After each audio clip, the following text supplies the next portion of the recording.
su nuevo programa Un Dia Sin Fronteras con el anglo-saxofono. Este día tenemos un show lleno de buena información.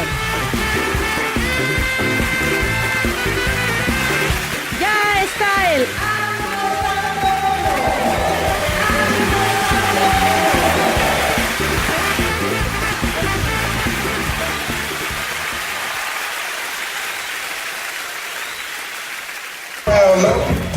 all the way to the front. How low can you go? Can you bring it to the top? Like it never stop. Can you bring it to the top? One up. Right foot now. Left foot up.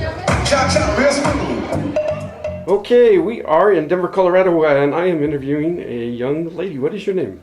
My name is Leidy Robledo. Hi, lady. What are we doing here? What's the event today? So this is a kickoff for a walk that's going to happen across the country, more than 3,000 miles, and it's a walk in support for the DREAM Act. So the DREAM Act is a national legislation that would give undocumented students a path to citizenship after completing 2 years of college or military service. And what's the name of the walk? The name of the walk is the Campaign for an American Dream. Uh-huh. Yeah, they also call it CADWALK? Yes, so it's the acronyms is CADWALK 2012. Do you know what their webpage is? Yes, it's actually cadwalk2012.org. Great. Well, so how do you relate with CADWALK? So I think I've been part of the battle to get the DREAM Act passed for a couple of years now. And I've been doing phone calls to legislators. I've also been part of phone banking, letter writing, different types of action. And I think that me personally, I'm tired of the political excuses. I'm tired about the political battles, pretty much. And I think that the DREAM Act it needs to pass soon, because this is real lives, real students that are being affected by it, and real students whose lives are in hold because of the lack of the DREAM Act. Well, tell me, what is a dreamer? A dreamer is a student who cannot complete college because of lack of funding, because they can't apply for federal funding or loans. Or it could be a student who actually went to college, but after graduating can't work with their social number. Or it's a student who wasn't even able to make it to college. Why can't they work? Yeah, well, they can't work because as of right now, the way our immigration system is set up, there is no easy way to becoming a U.S. citizen if you complete college. So unless you have family members that are, U.S. citizens, it's really hard for a student to be able to even apply to be here legally. So we're talking about basically undocumented youth. Right, yes, we're talking about undocumented youth.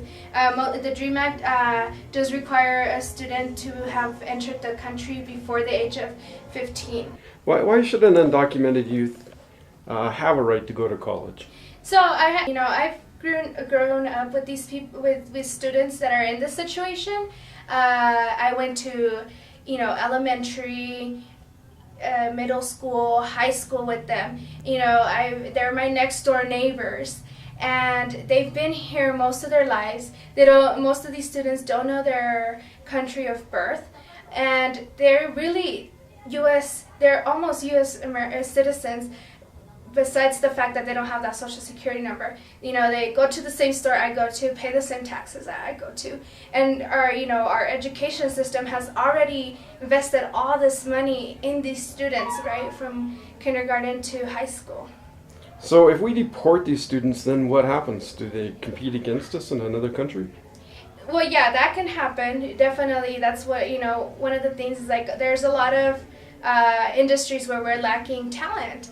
And these students are educating themselves in these areas such as math, science, and engineering, and we're going outside our country looking for this talent when we have it all here in our country, and we're definitely wasting that talent. And I also think that if they're here and they're not going to school, in the future generations, we're just going to have more people relying on the federal assistance programs, as opposed to being educated, getting a better paid job, and actually, paying more taxes in the long run. Have you heard about the ARMS Act? I have. And what is the ARMS Act? The ARMS Act is a similar version of the DREAM Act, but it does not include the college version, that a student can attend a 2-year college, only a 2-year military. How do you feel about that? I feel that this, when the DREAM Act started, initially we wanted a section where it said 2 years of community service. And so I feel that as years are going by, the DREAM Act is getting more narrow in the selection of students that it would affect. And so I feel like if we support this bill, eventually it'll get to a point where only a really, really small few number of students will be able to qualify for this bill.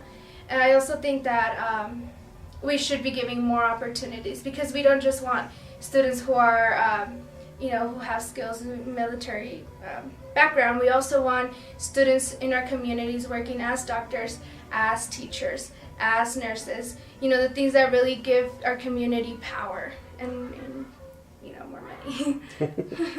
And so the military is not required to take anybody in the first place. Isn't that true? Yes, that's from what I understand, that is true. So the ARMS Act really isn't a solution, because the military could say, well, we would take half the people, but we won't take that person or that person because they're overweight, because they're too high, too tall, or too short, or... Yes, that's true. The other thing that is really worrying to us is what's going to happen once those students enter the military. Are they going to be the first line in the U.S. military, or are they really going to be in the actually learning skills that will help them once they get out of the military? So we have kind of also in a sense a discrimination issue, that we don't make poor people the ones that paid the price of the ultimate price in the war. Correct. Okay, well, now you're working for an organization called Padres y Jovenes Unidos. Tell me a little bit about them. So the organization has been around for 20 years. We initially started because parents were really upset that Mexican students were actually being punished for speaking Spanish. And from there, the parents that were organized were known as Padres Unidos. And then in the future generations, there were students wanting to get their own issues prioritized. So then from there, we had another branch called Jovenes Unidos. What we do is we do a lot of community organizing.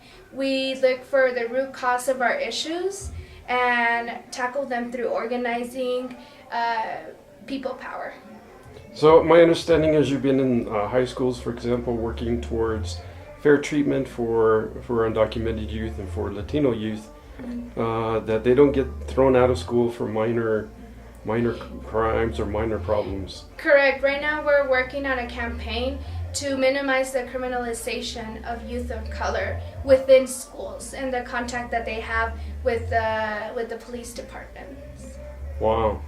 Okay, well, I really appreciate the interview. Tell me a little in our final words here.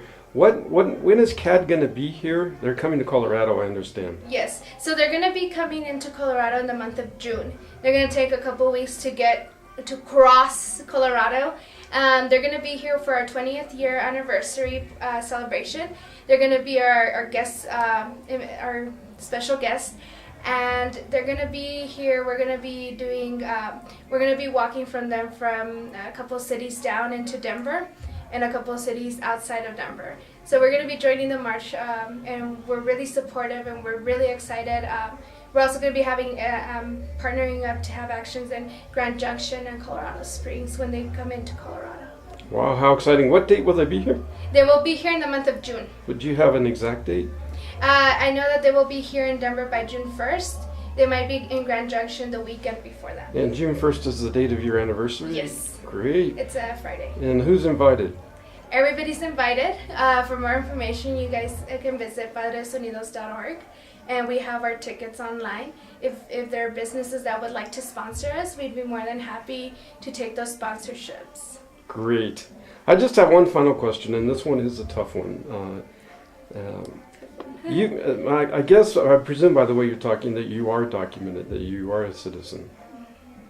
I am here in this battle because I know a lot of students that are undocumented, and I make no difference. I consider myself as part of the movement because I understand what they're going through. But why? This is what a lot of people don't understand. Why should somebody who has all the rights, who was born here, why should you lift a finger to help other people who were brought here? I believe it's the right thing to do. I think it's the humane thing to do. And I really don't see any difference between me and the other students. In fact, sometimes I believe that there are actually some students that I know that are undocumented might actually be more American than I am.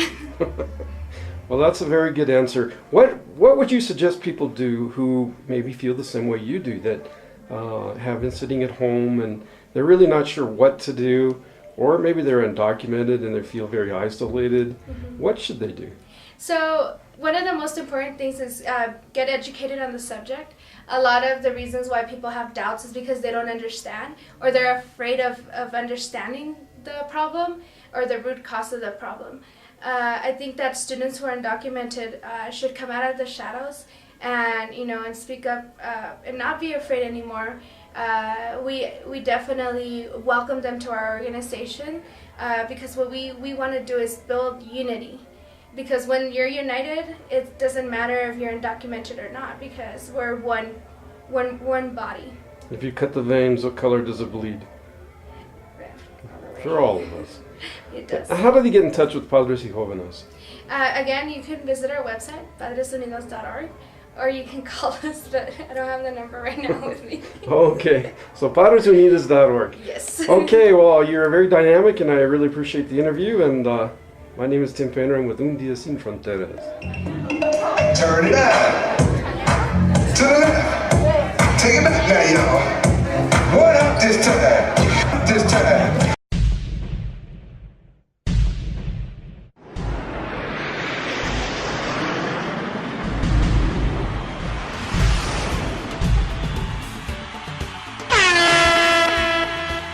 Estás escuchando el anglosaxófono Tim Paynter en Un Día Sin Fronteras, el show más controversial de la radio. Y ahora con ustedes, Tim Paynter.